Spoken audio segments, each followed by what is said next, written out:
Hello, my name is Jen Dimitrescu, and I run a training company to help agents become better business owners, because fundamentally I believe that we're not taught in real estate school that we're actually running a business, and we can be so much more successful when we look at it like that.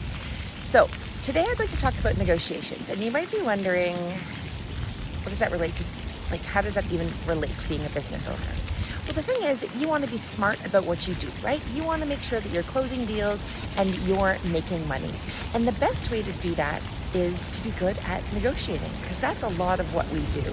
Now, this is a much larger topic, how I view negotiations, but there are three things I thought I would point out today that a lot of agents are probably not aware of, and it can really increase your opportunity of having good negotiations so that you can actually close some deals. So most recently I've run into this situation, all three of these, which is why I thought I'd do this video today. So the first one is talking over somebody. Last week I was doing a deal, and every time I opened my mouth, the agent spoke over me.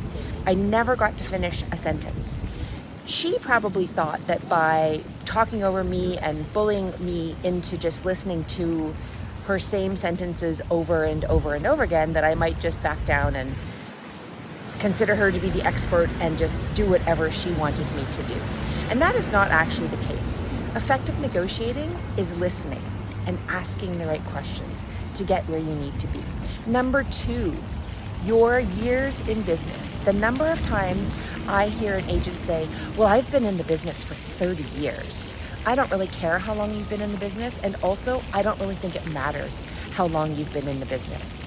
I've done a lot of negotiation training, especially in real estate, and what I can tell you is that has never been discussed as a practical or a smart tactic in negotiating. It's probably used in how not to win a negotiation skill, and here's why. Just because you've been in the business for that long doesn't mean that you've been doing it efficiently, well, or in any sort of smart manner. Just because you've been in the business for 25 years doesn't mean that you've taken any negotiation training. You might just be doing things the same way that you see everybody else do it, but that does not make you an effective or an efficient negotiator. And number three is using common terms that everybody just sort of throws around in real estate. So for example, how dare you bring me that offer? It's so low, my clients found it very insulting. There's no way we could possibly work with this. Well, I'd like to offer a different viewpoint on that. The reality is, as an agent, as a listing agent, you should be having good conversations with your clients and setting the right expectation.